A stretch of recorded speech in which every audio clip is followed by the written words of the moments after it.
এবার লাঞ্চটা প্রিপেয়ার করতে হবে।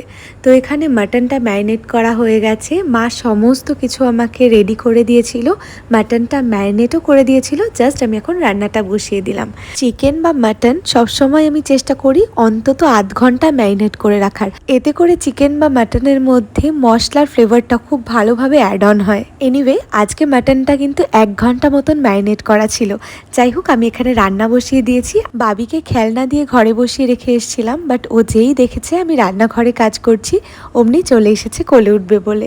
অন্যদিকে আমি রান্না করতে বসিয়ে দিয়েছি গাঠি কচুর ঝাল, এটা কিন্তু দারুণ লাগে খেতে।